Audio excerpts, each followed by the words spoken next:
Hi, I'm James VanOsdol, and I host the nightly Carne podcast, which you can hear everywhere and watch on YouTube and Facebook. Joining me is Brent Sopel. Brent is a retired professional hockey player. As a defenseman, he played professional hockey in the NHL, KHL, and AHL. And in 2010, he won the Stanley Cup with the Chicago Blackhawks. Brent Sopel is dyslexic. He is also the founder of the Brent Sopel Foundation. And though he's known for playing professional hockey, he'd like for his legacy to be that he did everything within his power to assist dyslexic children everywhere. This is another episode of the You Are Not Alone series, and our guests this week are the senior United States Senator from Louisiana, Bill Cassidy, and his wife, Dr. Laura Cassidy. The Cassidys are parents to a dyslexic child, and they've worked to help dyslexics through education and legislation. Senator and Dr. Cassidy join us now for You Are Not Alone. So again, thank you both for joining us. Big advocates, and daughter with dyslexia, so you guys know exactly what the daily struggle is. So you're the one that is making a big impact in this world. So Sunday night, I'm sure you'd rather be having dinner instead of talking to us, but I appreciate it. We'll go back and forth. We'll into each ask questions back and forth. Senator Cassidy, first one as I start reading here. My anxiety all day knowing I got to start reading.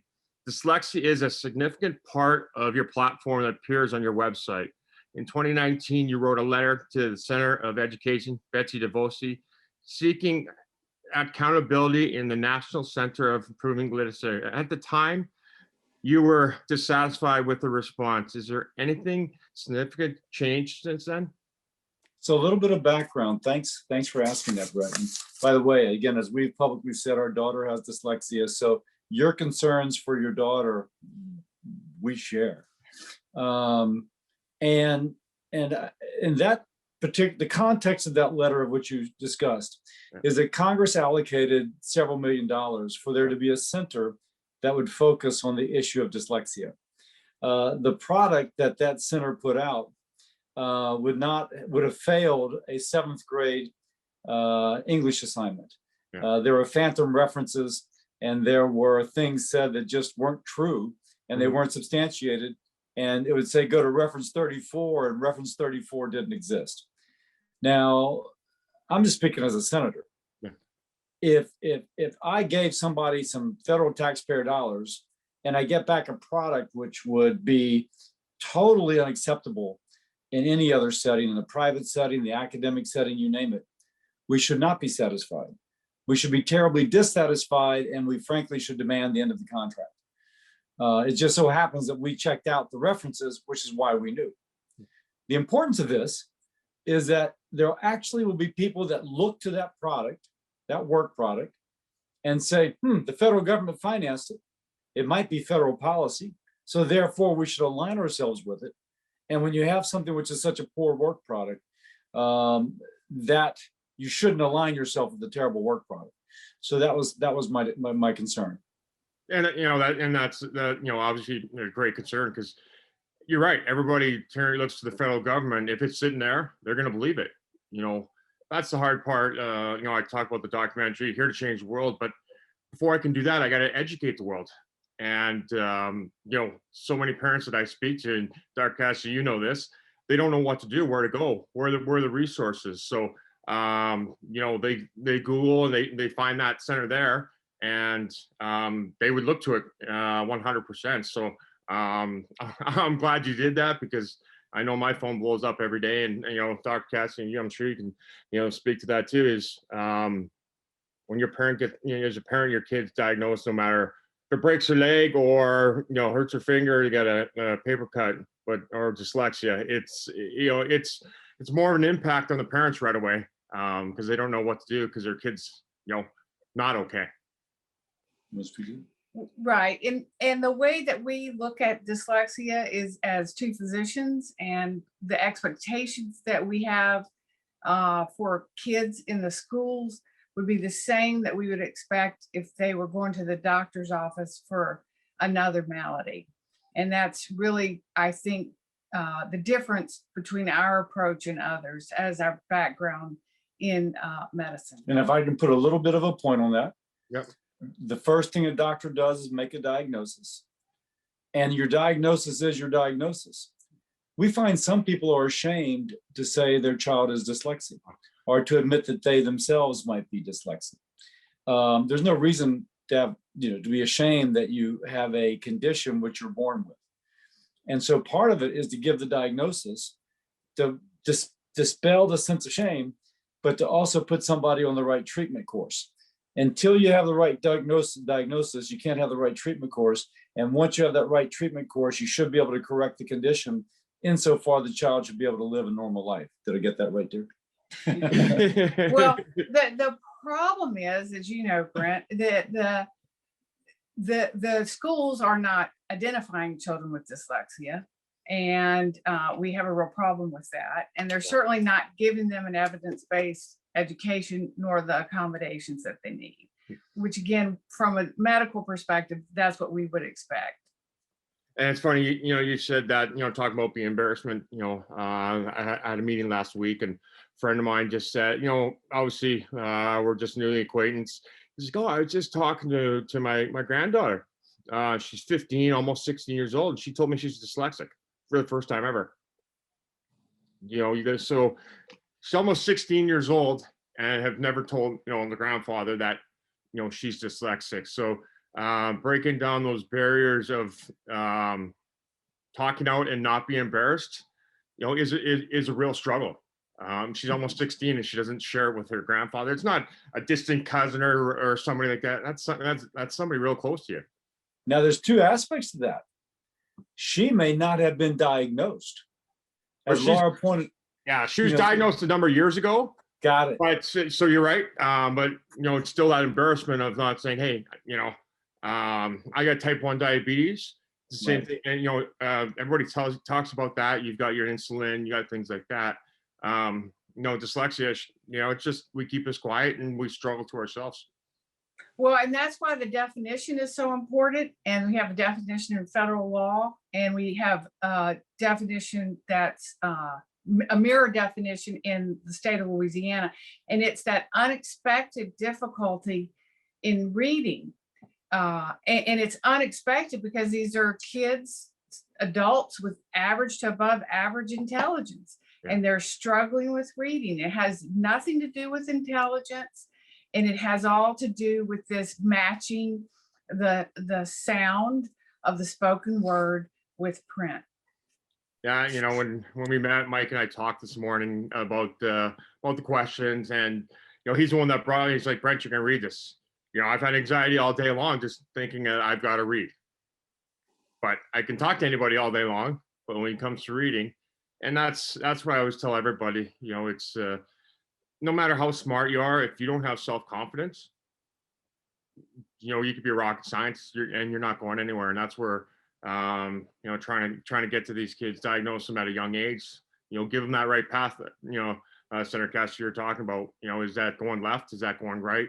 What path do they need to go down? So the wonderful thing about Laura's school, and I say Laura's school, she's on the board of a charter school for children with dyslexia, is that the conversation I'm about to relate is a conversation I'll have several times a year. Yeah. I'm flying and I run into a fellow and he says, my grandson goes to your wife's school. And the child hated to go to school and couldn't read, now looks forward to going to school, can read, had no self-esteem, now has confidence, cried all the time, now is a joyful child. Yeah. So when a child can't read, his or her peers tend to think of them as being stupid, sometimes echoing that which they hear from the teacher, but certainly they hear them struggle to read in class. Now they're in a school in which they understand that this is not a stigma. It is a diagnosis to be addressed. It is addressed. They can read, and their personality blossoms. Yes. That man who in your video you just posted, same thing about his daughter. Right, and all the kids at our school get on an IEP, the individual education plan. And when the parents come in and they talk to the teachers and the administration that does the IEP, and they all cry. These are the parents, because they talk about you know, part of the process is talking about their academic history of the student and what went on in the schools before, and they all cry, and it shouldn't be that way. No, and you know, I tell people all the time, and that's why I do what I do. I don't want a kid to have as many scars, you know, as I do from this. You know, if you have cancer, you want to catch it at stage 1. You know, I caught dyslexia when I was 33, so that's probably stage 10 if we have it in stages. But if we can catch it at stage 1, 2, or 3 for those, you know, for those kids, you know, they have the opportunity to succeed. You know, and there's kids out there right now that have the ability to change the world, to, you know, rocket scientists to whatever that is, but they may not get the opportunity because they're going to be misdiagnosed or not diagnosed at all. And for us dyslexics, it's easier to go down a bad path and, you know, down to drugs and alcohol, because that's where we've been our life when it comes to that negative side of struggling. Kids aren't nice as it is. And then if you're trying to fit in, you know, in grade 3 or 4, you just want to be cool with the cool kids. And when you can't do the simplest thing as reading, I know I've been there. I was there. I turned into a bully because I had nowhere else to turn. So, you know, you mentioned that, and you know, if you bend a tree when the tree is young, it points in a certain direction. And so the child who doesn't fit in well, maybe as a child, you know, the child who doesn't fit in well may be less likely to fit in well as an adult. So one of the things we were proud about is in the First Step Act, the criminal justice reform signed into law by President Trump and advocated for by his son-in-law, Jared Kushner. We included the definition of dyslexia and a mandate that Bureau of Prisons screen for dyslexia and put in intervention. Now, we're very proud of that achievement. Yes. I'm not particularly pleased how the Bureau of Prisons appears to be implementing, but the point being, and Laura can speak to this, there does seem to be a statistical correlation between those who are incarcerated and a higher rate of illiteracy and a higher rate of dyslexia, which kind of intuitively makes sense. I don't know if you want to comment on that.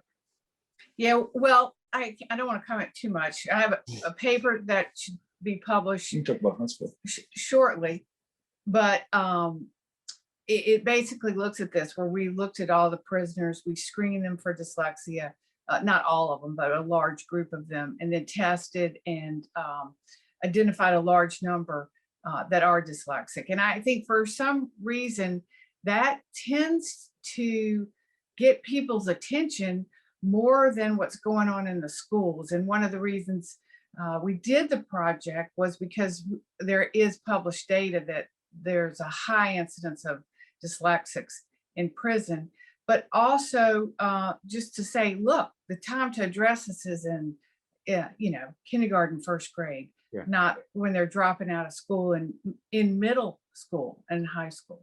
Now, one thing I would like to emphasize though, Brent, you've been very successful. And I do, both of us would say, there's a whole group of, there's like a characteristic of someone who's dyslexic and who's been able to overcome.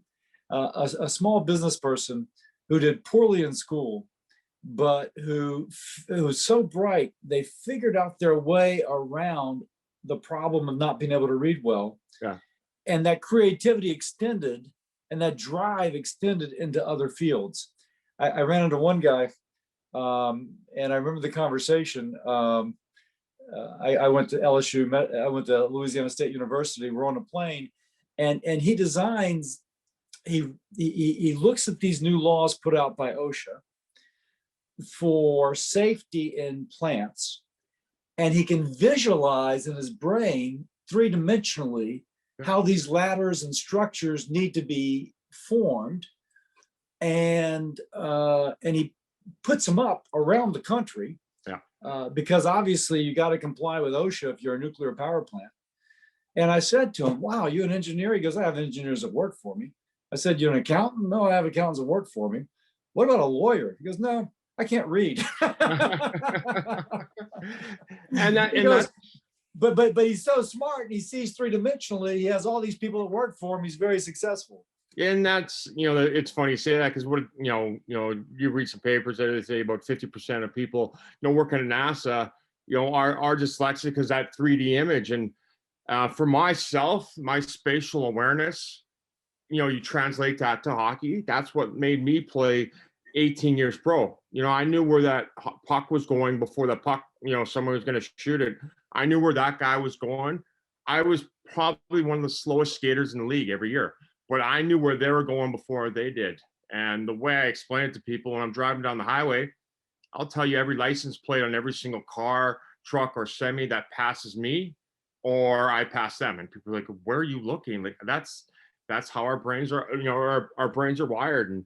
And Dr. Cassidy, I'm interested, I'll be excited to see when that paper does come out because I work with an ex-heroin addict up here. He's in Canada now, and we were talking just recently about dyslexia, and a couple of his friends in prison couldn't read, and he taught them how to read, and helped them get through that. So there's a prime example. He's just been out of prison a couple of years. He played hockey and got into opiates, because with injuries. He's been clean over a year now, but that was him personally telling me a story about how he was helping a couple prisoners, his friends that that couldn't read, to get their GEDs. And that's exactly what we're doing now. The prison, we're in the prison now, and they wanted us to come, and the sole purpose is to help those identified as dyslexics attain their GED. Yeah. And right off the bat, just with accommodations, one of the prisoners who had not been able, but just the extra time, the text-to-speech, got their GED, and the prison was so excited. And so that's what we want to see. And that's amazing. I was telling James before you guys hopped on here, in Illinois, if we could just keep 10% of those prisoners, out of prison and in society, and paying taxes, I think that's close to $300 million a year, and that's just here in the state of Illinois. And the benefits, society benefits, what that would come, and then we're only talking 10%. Now, if we could go across, the United States, North America, that's just an astronomical amount of money. But even further, what parent, what kid doesn't want to see dad, going down the right path, not the wrong path? But so you're speaking of society and you're speaking of dads, but it's always helpful to bring it down to the individual. Laura and I met a state representative from Mississippi who was instrumental in getting a law passed there to help dyslexics. And he got diagnosed with dyslexia when he joined the military. Mm-hmm. And he goes in as a, just, I don't know if he gets drafted or what, but he expects to be a private. And they give him a test and they say, we want to send you to officer training school. And he goes, you can't do that. I'm stupid. That was just triggered from his whole upbringing. I'm stupid. Mm-hmm. He goes, no, you're bright. He goes, nope, I'm stupid. Turns out he's bright. Yeah. He was dyslexic. And so for himself, so society benefits because we have a fellow who's serving our country in the military who ascends in the ranks to his ability.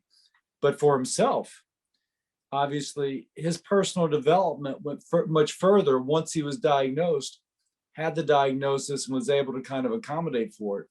And then society has helped once more because in the Mississippi State Legislature, he got laws passed to benefit an individual child.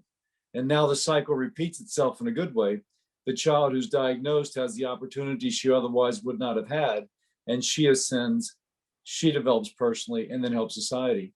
There really is a virtuous cycle here, but you got to make that diagnosis. But I think that you're right, Brent, because I think if enough people understood if they say they don't care about dyslexia, but if they understood the financial benefits of identifying these children early, that might be a way to encourage, really good policy. So when we were testing Jonathan, and I can say his first name because this was on it recorded on a TV show, I tested him, and of all the prisoners that was tested, he was by far on the IQ test the brightest. He got on the nonverbal IQ test, he got to the end, which is very difficult to do. And he's looking at patterns and, you know, he would say an answer and sometimes he'd say no. And to talk about that, you know, 3-dimension looking at things, he said, wait. And then he'd give me another answer. Of course, it would always be right. Yeah. And so, but his reading was, I mean, abysmal. And I asked him, I said, you just have to understand how smart you are. And he didn't, of course, nobody's ever told him that. He was early 20s, but I said, what do you want to do with your life? Because you really, you know, you're going to get out in a few years, and he wants to be a clothes designer. And which made perfect sense because again, it goes to the patterns. Yep. And if someone had, you know, identified him as dyslexic, given him what he needed, he could end up being like the famous dyslexic Tommy Hilfiger.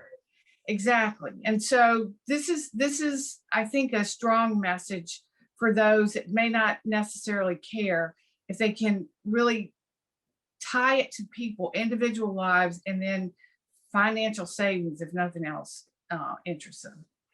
You know, that financial saving goes a long ways. You know, what do they say? 65% are addicted to drugs and alcohol. So, you know, you go into, you know, juvenile system, then you go into rehabs, and, you know, so if you really want to break it down, there is a, you know, a huge benefit to, you know, getting this diagnosed at the right age. And education wise, you know, if the teacher knows what it is and how to handle, you know, myself, if they would have known what I was and how to handle me, instead of, you know, I was get called dumb, stupid, and lazy. I was called that all the time. And, you know, to hear somebody tell me that, you know, I'm smart, I don't believe them.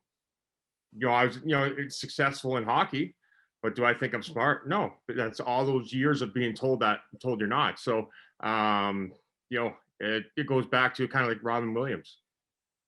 You know, nobody ever talks about him being dyslexic. They'll talk about everything else. But you're not born with depression. You're not born with anxiety. Guess what? But you're born with dyslexia. So what kicks off what?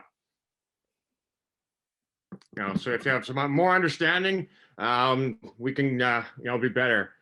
All right, Dr. Cassidy, you know, Louisiana Key Academy, which is the most amazing place ever. I walked in that school and I was like, this is home. I think I may want to go to school here, go back to yeah, the tuition free school for students with dyslexia. Why was the school estimated, and how does the school receive any federal or state funding as a charter school? Right. So it is a public school. It's a charter school, and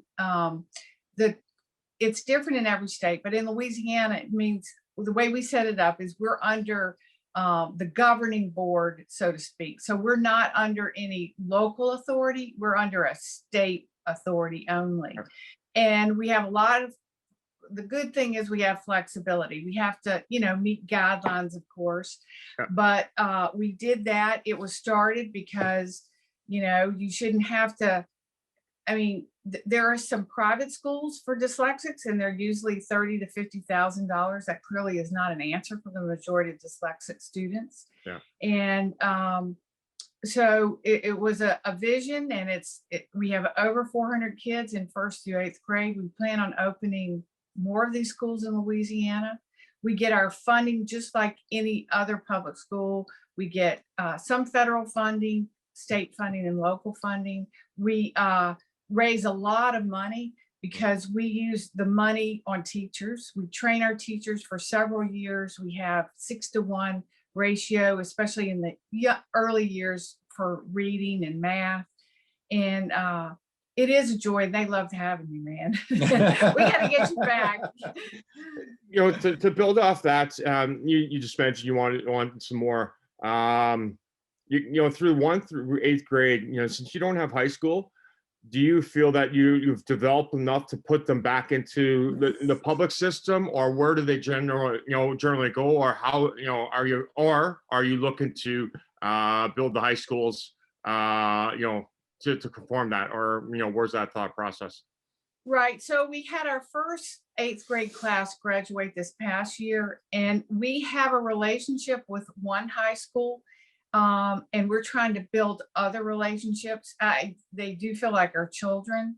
Some of them, some of their parents have places they particularly wanted them to go. We work really hard with the parents and the children themselves, because they have to start advocating for themselves. Yeah. And when they go into high school, it's important that they get those accommodations, that they have the computer, so they can have text to speech when they need it, spell check, etc. So we're going to continue to work to have, and we've had people have donated money for scholarships to some of the, one is a parochial school, but I think, because I feel like if we can get them through high school, they can go, they all should have the ability to go to college. Now, mention to them, so they could just go to the public school to which they'd normally be assigned. Yeah. But there is a parochial school which some of them are attending, and mention the academic achievement of some of them. Oh yeah, so I think we have about 7 there, and 5 of them made honor roll, which we're so happy. But Now what is it? And these are children typically referred to LKA because they're struggling in school and are failing. I mean, not just struggling, but failing. And now they finish the curriculum and they go to another school and they're on the honor roll. So it's really cool. Oh, that's absolutely amazing. Half of us don't even know what the honor roll is. We've never cheated before. Well, I mean, and even if you don't make the honor roll, you just keep, and that's the thing we try to help parents understand, because it's Toby Cosgrove, who's a famous cardiac surgeon, and he has many inventions that he's developed. But he said, I failed so many tests, I couldn't tell you the number of tests I failed. But it's just, you just persevere. And if the parents understand that the child is smart, that school is tough, but as they go on, if you can keep their self-esteem, help them build up their strengths, like yours was obviously sports, and they're gonna succeed. But it's just a marathon, it's not a sprint. And we don't want to send them to a high school where they're beaten down. That's my biggest concern. As long as the school has an understanding of dyslexia and is willing to give them the certain structure and elements that they need, man, they should do great.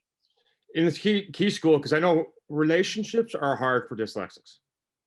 Friendships, relationships, dating, marriages, because we see the world so differently. Do you guys focus, on that? I know that's part of the self-esteem and that kind of stuff. But I get a call from parents all the time. My son or daughter, doesn't have, can't relate to other kids, and obviously kids are mean, like we talked about. Is there, and is that addressed, or do you guys, or is that self-esteem, just them knowing each other, that struggling with the same thing? Yeah, we do a self-esteem measure when the children come in, but I'll tell you, it's so, and you would totally get this. A lot of people are opposed to a school like ours. Like, why would you want to have a school just for dyslexics? But what it does is it gives them, they're like, oh, there are lots of people like me. And they can relax. So, and then they have the teachers that never say, their teachers are just amazing. And so it's more than a curriculum. The teachers understand dyslexia. So they're not angry at them. They don't call them lazy. They're encouraging them. It's their job to find another way to deliver the material if they don't understand it. And I hope, it seems to me that goes a long way, because what people say when they visit the school is your kids look incredibly happy, joyful. And a common thing, as I mentioned earlier, is a parent to say their child was unhappy at their previous school and would come home crying, which if you can assume their relationships with other students wasn't great in that regard. And now they're happy and they look forward to school, which you assume means their relationship with their fellow students is one in which they, is an enjoyable one. So it may be that atmosphere helps them with those interpersonal relationships. I know for myself, the biggest thing is being misunderstood. You know, I'm sure Dr. Cassidy, you know, most women are like, you don't understand me. I remember my ex-wife, you know, and that's what I get every day, you know, is it's being misunderstood. So you go back to those kids that come home, you know, struggling when they don't have that relationship with that teachers, because that teacher's misunderstanding, you know, standing what, you know, what that teacher needs. And, you know, I get parents calling, why didn't the teacher do this? I'm like, listen, teachers are there to teach, not to diagnose. You know, most of the teachers don't even know what dyslexia is. They haven't been educated into it. So they went to be an English teacher, a grade 3 teacher, or whatever it is. They don't know what it is. So, you know, it's how do we figure out to educate the next wave of teachers, at least in understanding what, you know, ADHD, autism, you know, to make those kids' lives, you know, a lot easier, and understanding what that is. Yeah, and I think that the big change has to come from the top, because the states, they can tweak around the edges, but the way it works is they look to the federal government, they look at other states, and I don't know if you want to talk a little bit about that. You know, we may be off before we started recording, but if the federal government says it, your local school board typically says, I better follow those instructions, period, end of story. Yeah. And there's a real tight relationship between what is practiced locally and what is directed from on high. Mm-hmm. I do think it's important the federal government make a bigger push to help to encourage school districts to screen for dyslexia at kindergarten or first grade level, and then to implement effective strategies. And I emphasize No, not strategies, evidence-based education. Evidence-based education to address the issue. If the federal government mandates it, it'll happen. The federal government gives, you can see progress. There is a long ways to go before the federal government gives dyslexia the attention it requires. So when his first year in the Senate, he started talking about dyslexia, and he had several senators say, we've never heard about this. And so all three of I think it was 6, actually, I think you had 6 amendments, they all failed. Mm-hmm. And again, they're like, we've never heard of dyslexia. So I think the plan is to just continue working with. So I got to do a better job to get up there and you know, telling my story more. And I don't mean, you know, last time I was up there to advocate off what you just said, you know, how many, I think I had 8 meetings that day, and 7 of them stared at me like, you know, deer in headlights. They didn't know what dyslexia was. So I guess my question is, I guess I got to do a better job of getting up there, you know, for that federal government to understand really what is going on in us, because nobody's going to change something. You know, I can't get donations or federal you know, grants, or if I can't get corporate sponsorship from something that people don't know what it is. So I guess, you know, to educate the federal government a lot more and a lot more of an understanding, so they make those changes. Am I correct, or am I just way off? You are correct, and you have a lot of allies. I'll say there's both Republicans and Democrats. So Laura mentioned that several, you know, kind of like this has never been raised as an issue. There's also those up there who are both Republican and Democrats, or they have a key staffer who either they are dyslexic, their child, grandchild, etc. And so there's a Democratic congressman, very helpful. If I recall, his either chief of staff or legislative director is either dyslexic or has a child who's dyslexic. And that kind of close relationship with somebody who is closely related to an issue of dyslexia informed his interest. Mm-hmm. So now, is there critical mass? There is not critical mass. Is there enough folks that we can build upon? Absolutely. And that's where you start. And it's going to be you. Everybody watching this in the United States has a representative and has a senator. So if you go to speak to their education person or to them personally, you know, it's just one more bit of, let's push it a little bit farther until we get to where we need to suddenly pass the law which changes everything. In the meantime, we work incrementally. Yeah, I know. I've had some grants. We got them for a couple of years, and then they didn't give it to us again because they didn't understand fully what dyslexia is. They wanted to see numbers. They wanted to see huge volumes. Kids, being talked to it, but 3,000 at a time. So when we said dyslexia is one-on-one based, they kind of looked at me, what? No, well, we're not going to give you a grant then. That's not enough kids. Well, you can't get to 2 till you get to 1, and that's what it is. One kid at a time. To raise this one representative at a time, one person at a time, and just keep kind of those blocks till we can make a significant change. All right. Senator Cassidy, we talked about the Bureau of Prisons fully implemented dyslexia screening of the prisoners and a mandate for the first act. Now, what was the holdup in doing so? How much time do we have all night longer? They're a bureaucracy. They're using a homemade screener. It's an in-house screener. As best we can figure, right? Oh, no. They We know told that. us that. Yes, it has no psychometric validity, which is in the law. They need some pushback. And I can say this because this is published data. Yeah. Over 4,000 prisoners were screened. Guess how many dyslexics they identified? 2,500. 13. What? 13. That's how I shouldn't bad. laugh. That's how bad their screener is. What? Is that a Back to the Future screener where they need some plutonium? Really?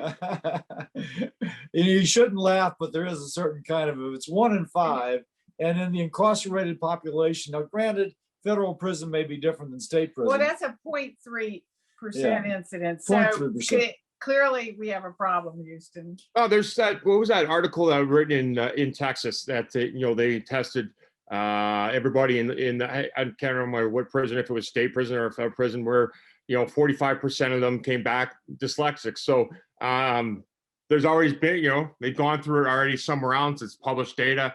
So it's pretty tough to go from 45% to 0.3%. I'm not good at math, but I don't think that's very good. I think there's a big difference there. So we have a letter to them asking them more particulars about this. And of course, it'll work through their bureaucracy. Yeah. But it does appear that they took the definition that's in federal law, added to it, which really that wasn't part of it. We don't say, okay, you add to it, so this is the definition to use, and then develop their own product with different reasons why they wouldn't use the products that were otherwise available. So again, this is incremental. We got the definition into federal law, Which is amazing. It is amazing. And now we're trying to build upon that. But as I said, there is just a whole lot of what you're fighting against, Brent, is this kind of set in the ways we don't know about it. So, or we know about it, but we believe this, as opposed to what is the 21st century knowledge, the 21st century ideal approach. Scientific knowledge, based on scientific knowledge. We can do this. And that's what you would expect if your child had leukemia or your husband had, lung cancer. You expect the current science. And that should be what we do with dyslexia.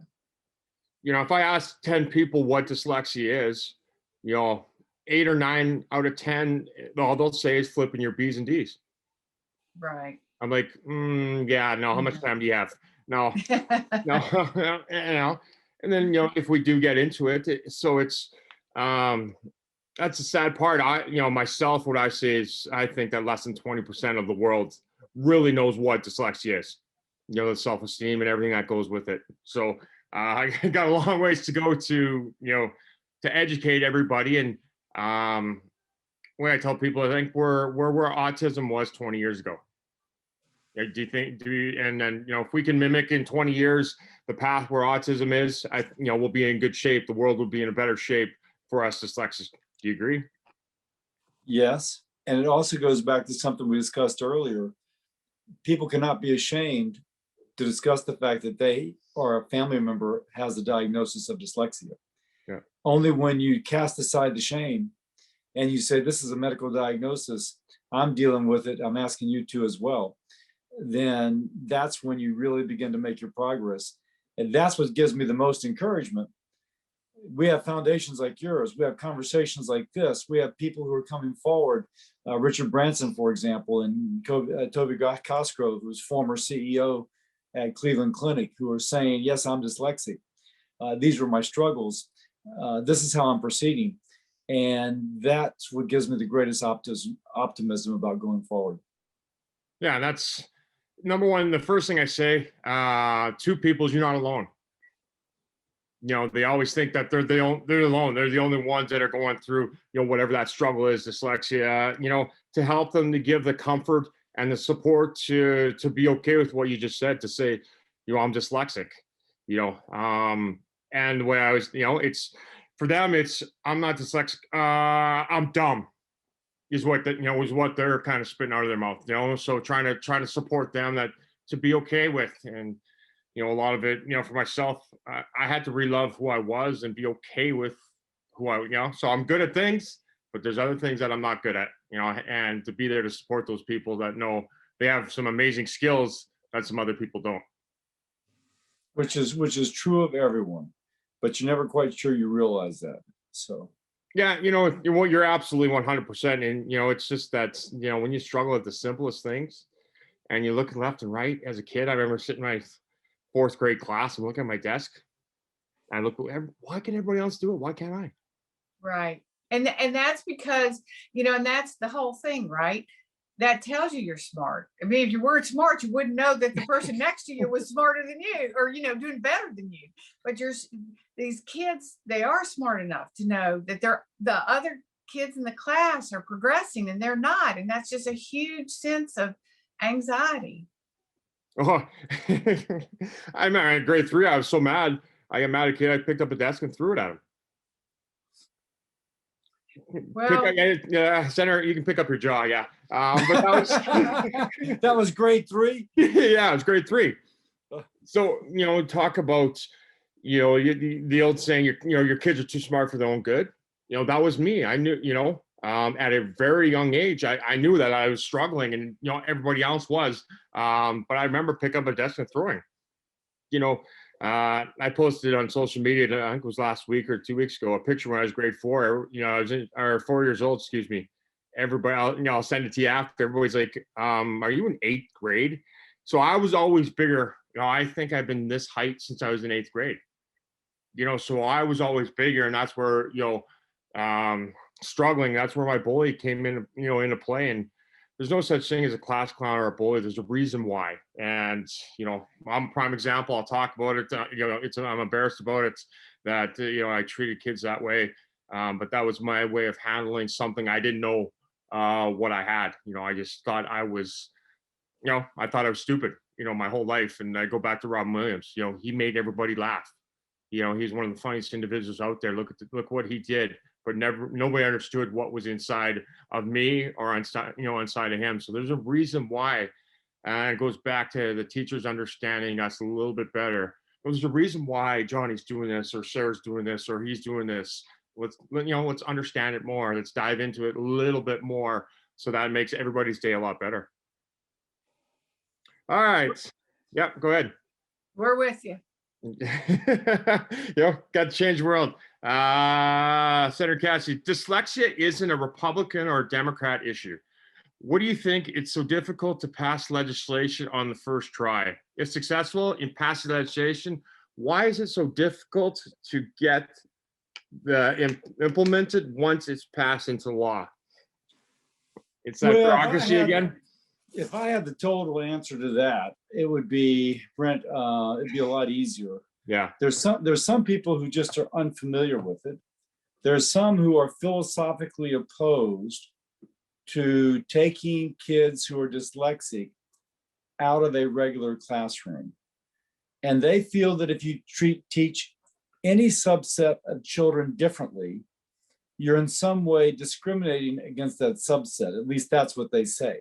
Mm-hmm. Now, if you reply, no, it is the child. If you have a child who's blind, or a child who's deaf, or a child who's autistic, and you've made the diagnosis, everyone agrees that there is an evidence-based curriculum that we use for each of these three groups. If you consider those children with dyslexia as another diagnostic group for which there's an evidence-based curriculum, then of course you want to give it to them. And by the way, that curriculum is not for the other students who don't have dyslexia, it is only for dyslexics.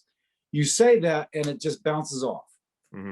So far, that has not had an impact. Well, and I think a big part of it is they go and talk, the senators or elected officials go and talk to educators. And the education literature and the medical literature is totally different. The evidence is in the medical literature. The education literature is more theoretical, and they are really wedded to keeping them in the classroom, pulling them out into what's called response to intervention, which gives them like 6 to 8 weeks pullout. But the model basically— That's status quo. Yes, and it is waiting for them to fail. And then if they really fail and they fail long enough, then they might get that IEP, individual education plan.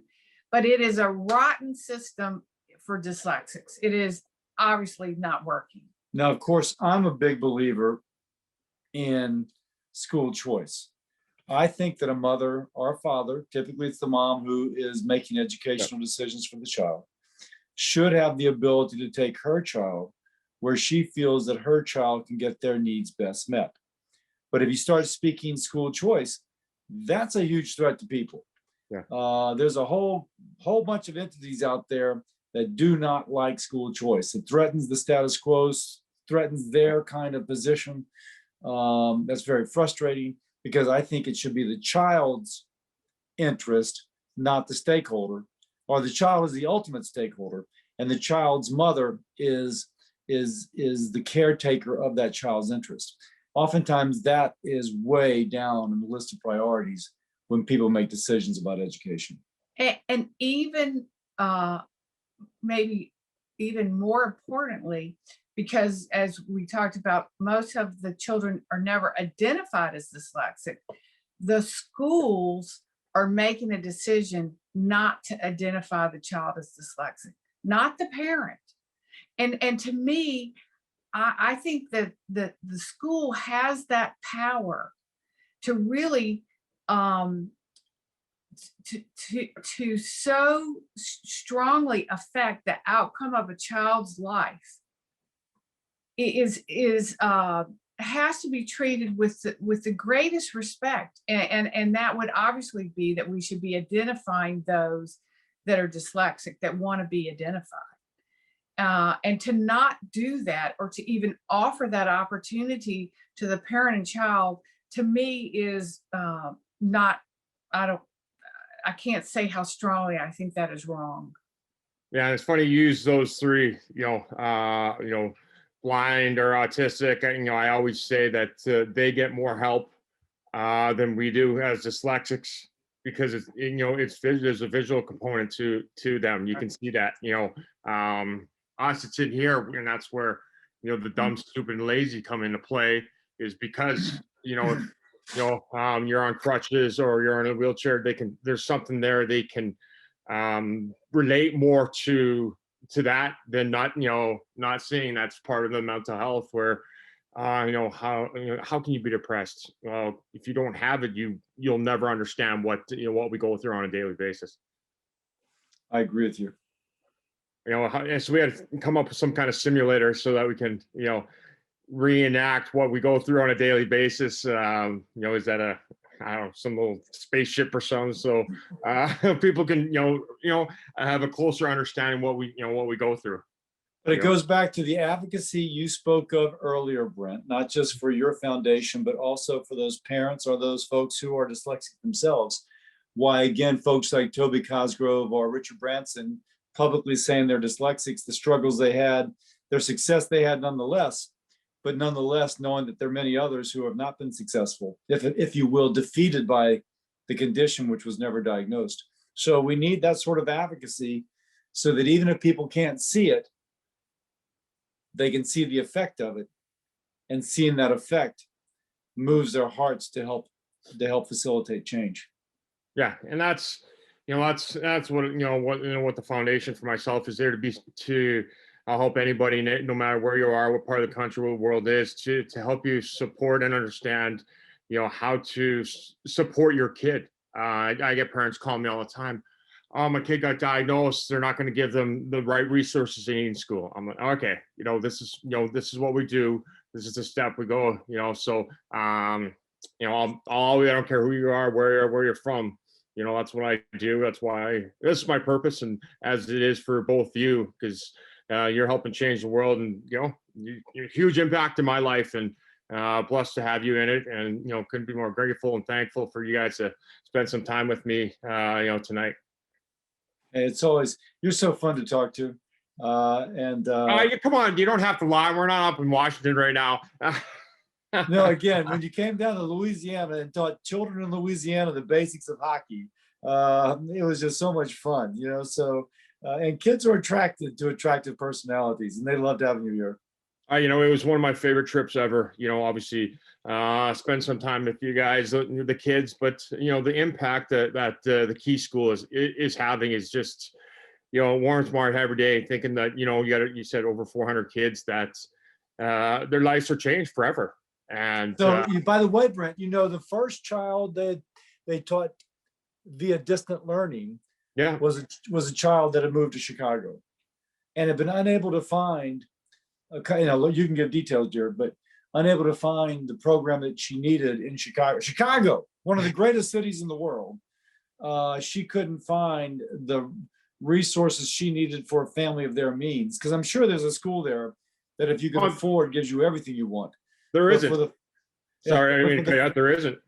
Oh, there isn't. But for the family of kind of regular means, middle income means, they couldn't find it. I don't know if you want to comment on that or not. No, it's just, I think it's all in big cities and small cities. It's like then the parents that are calling you. Yeah. What do I do? I was to come down with you guys, I was blessed, but I thought about the Key School, every day, and those parents call me. Yeah, Chicago, we got like 14 million people in the state, and there isn't a dyslexic school. There isn't a place, a great place, for these kids. So I'm not surprised to hear that individual, continued online with you guys, because what the school is doing is absolutely amazing. Yeah. So you want to change the world, so does my wife. So when it comes to dyslexia, more power to you, more power to us.